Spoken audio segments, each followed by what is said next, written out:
Mambo vipi wapenzi wafuatiliaji wa channel hii? Kama hujasubscribe basi subscribe ili uje kwa kwanza kupata taarifa zetu.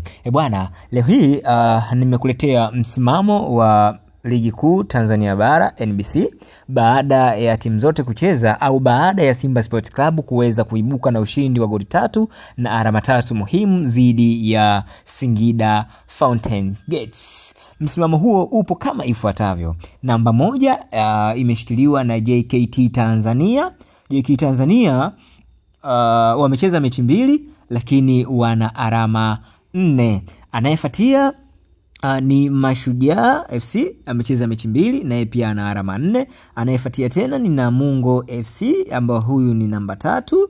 Namungo pia amecheza mechi 2, ana alama 4. Utofauti kati wa JKT Tanzania, Mashujaa pamoja na Namungo ni herufi tu, lakini pointi difference ya magoli yote ni sawa kabisa. Lakini anayeshika nafasi ya 4 ni Simba Sports Club. Simba Sports Club bwana, baada ya kuweza kuibuka na alama 3 muhimu dhidi ya Singida Fountain Gates na kushinda magoli 3 na kujitetea pointi 3 na alama 3 huku akiwa amecheza mechi 1. Lakini nafasi ya 5 imeshikiliwa na Dar es Salaam Young Africans, pia na wao wamecheza mechi 1, wana goli 3, wana alama 3. Lakini pia hapa utofauti ulikuwepo kati ya Simba Sports Club pamoja na Dar es Salaam Young Africans pia ni herufi, lakini idadi ya magoli ya kushinda ni sawa na idadi ya pointi na mechi zao wote ni sawa. Lakini pia namba 6 imeshikiliwa na Azam FC. Azam FC amecheza mechi 1 pia, ana goli 2, ana alama 3. Anayoshika nafasi ya 7 ni Singida Black Star, amecheza mechi 1, ameshinda goli 1, pia ana alama 3. Nafasi ya 8 imeshikiliwa na Coast Union ambao amecheza mechi 2, moja kafungwa, moja ameshinda. Amefungwa 1, ameshinda goli 1, na maana ana alama 3 kibindoni.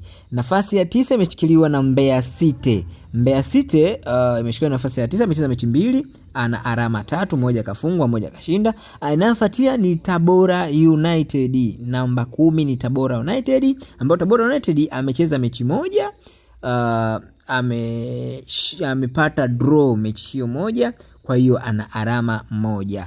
Namba 11 imeshikiliwa na Dodoma Jiji. Dodoma Jiji amecheza mechi 2, ana pointi 1, na maana 1 redraw, 1 alifungwa. Namba 12 inashikiliwa na Pamba Jiji, ambapo Pamba Jiji wamecheza mechi 2, wamedraw 1, wamefungwa 1 dhidi ya Dar es Salaam Young Africans. Namba 14 imeshikiliwa na imeshikiliwa na Mtibwa Sugar.